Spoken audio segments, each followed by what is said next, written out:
Assalamualaikum warahmatullahi wabarakatuh.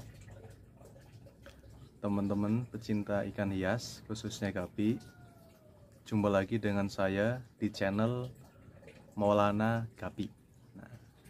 Semoga teman-teman dalam keadaan sehat. Yang lagi sakit, semoga cepat sembuh.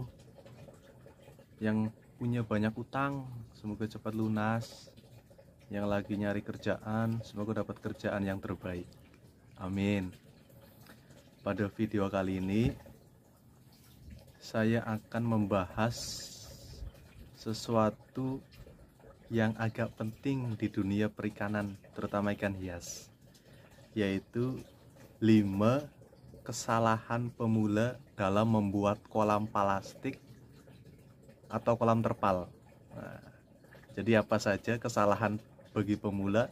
Simak video ini sampai akhir.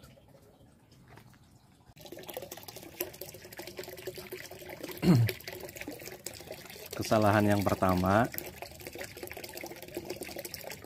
tidak memakai alas bagian bawah kolam. Ini pengalaman saya dulu pas awal-awal bikin kolam terpal atau kolam plastik, itu cuma saya bersihkan doang pakai sapu. Bawahnya cuma saya bersihkan. Tapi ternyata setelah saya pasang itu masih ada sisa-sisa kerikil kecil-kecil itu. Nah, kadang itu kadang kita kan nyasar ikan itu kan naik di atas kolam kayak gini. Itu kalau kerikilnya keinjak, itu pasti bocor itu pasti bocor. Nah, jadi itu bahaya banget. Makanya setelah kita bersihkan itu bagian bawahnya, itu jangan langsung dikasih terpal atau plastik, kita kasih alas dulu. Nah, kita kasih alas dulu bagian bawahnya untuk pengaman. Nah, setelah kita kasih alas, baru kita tumpuk dengan plastik atau dengan terpal. Nah, ini satu lagi nih, kalau saya itu lebih suka plastiknya atau terpalnya itu didobel. Nah, jadi nggak cuma satu. Ini teman-teman lihat nih. Nih, ini ada dua nih, kan? Dua tumpuk.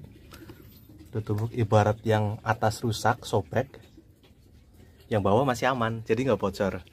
Atau yang bawah sobek, yang atas masih aman, jadi nggak bocor. Itu untuk antisipasi. Nah, biasanya tuh insya Allah itu kalau dari double itu kuat, kira-kira kuat 3 tahunan 4 tahunan lah kalau udah di double.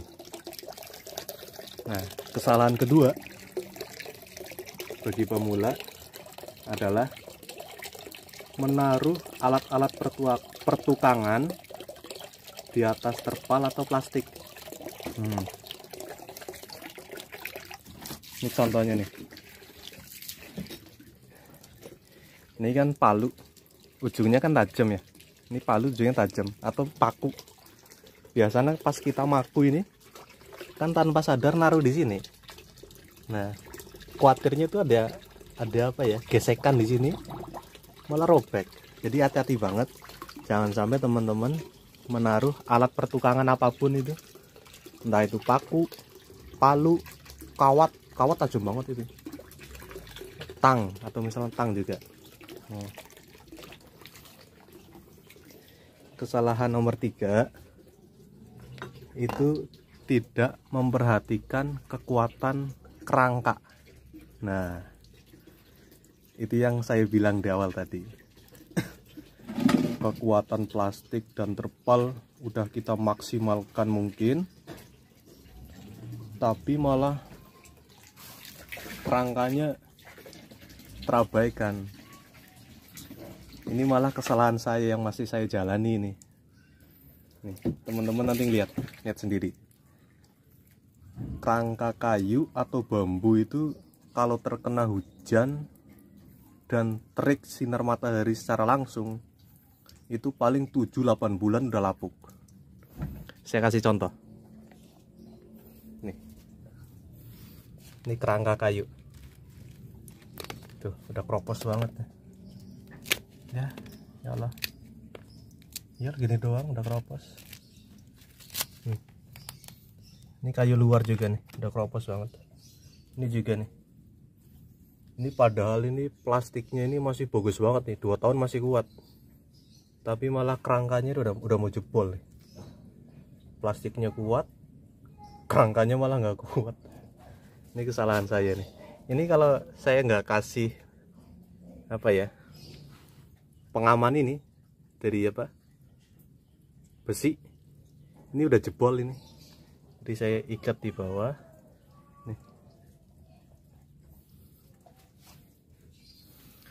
Kalau yang ini mending, ini kan kena hujan, tapi kita luarnya kita tutupin plastik, jadi luar dalam ketutupan plastik, jadi sinar matahari sama hujan itu tertutup sama plastik ini.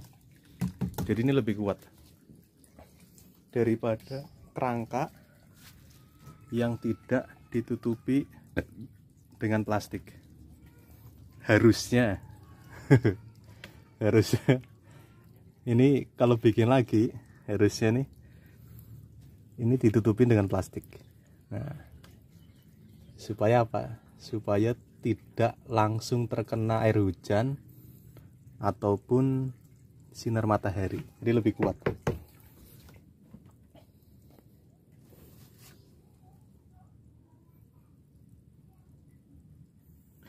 Nah, kesalahan nomor 4 itu yang barusan saya bahas, menaruh kolam di bawah terik sinar matahari secara langsung. Nah, itu termasuk kesalahan fatal itu.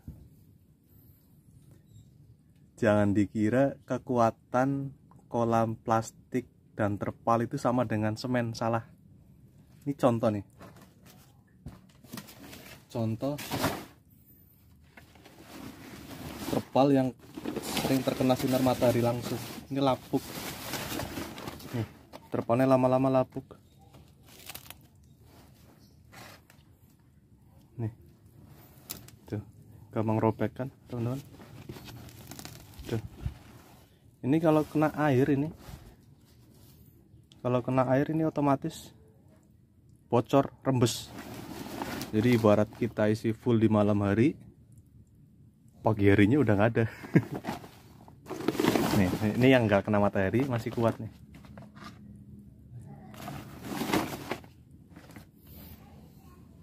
Terutama yang bagian ini.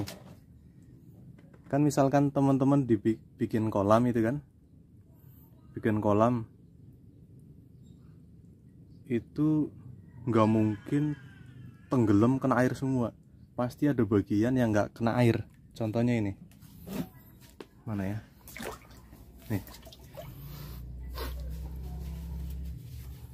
nih, ini contohnya nih teman-teman. Ini kan air nih, ini bagian yang nggak kena air. Ini kalau terkena sinar matahari langsung terus menerus, itu lama-lama lapuk, lama-lama sobek. Nah, jadi solusinya gimana? Solusinya pakai paranet. Ini atasnya ada paranet. Ini supaya meminimalisasikan sinar matahari. Jadi sinar mataharinya itu tidak langsung menyinari kolam. Nah, itu kesalahan nomor 4. Kesalahan nomor 5. Kesalahan nomor 5 itu tidak menutup paku atau kawat di dalam kerangka. Mana contohnya? Nih. Maaf ya teman-teman, nih, ini kan ada paku.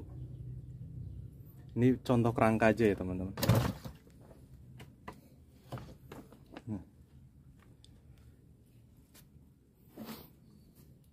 Ini misalkan kerangka nih, contoh kerangka kolam terpal.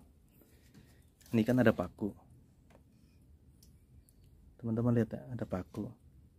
Ini sebelum kita pasang terpal atau pasang plastik, ini kalau bisa ditutup pakai lakban. Soalnya kalau langsung kita pasang pakai terpal itu lama-lama itu karatan. Plastiknya itu lama-lama karatan. Nah, kalau udah karatan itu tinggal nunggu waktu bocor pasti. Nah, jadi usahakan paku-paku kepalanya ini ditutup pakai lakban atau pakai kain lah. Tapi kalau cara praktis itu pakai lakban yang putih itu, langsung ditutupin aja. Nah, itu 5 kesalahan pemula dalam membuat kolam plastik dan terpal. Ini sengaja saya sharing kepada teman-teman. Ini dari pengalaman pribadi saya. Semoga ada manfaat yang dapat diambil. Nah, jangan sampai kita ini membuat kolam cuma modal nekat, murah, yang penting jadi. Biasanya nyesel ke depannya. Oh ya, satu lagi, terpal itu kan ukurannya beda-beda. Ada yang ukuran A3, A5, A12. Usahakan teman-teman membeli yang ukuran A5 atau A12, itu lebih kuat, tahan lama. Kalau yang A3 itu agak tipis. Atau plastik ya, plastik itu juga ada macam-macam jenis. Ada plastik UV, plastik PE, ada plastik meteran biasa yang di toko bangunan itu. Saya udah coba pakai semuanya. Yang paling awet itu plastik UV. Ini plastik UV. Ini tahan terhadap sinar matahari. Atau plastik PE. Plastik PE juga awetnya. Sekian dari saya. Kurang lebihnya saya minta maaf. Assalamualaikum warahmatullahi wabarakatuh.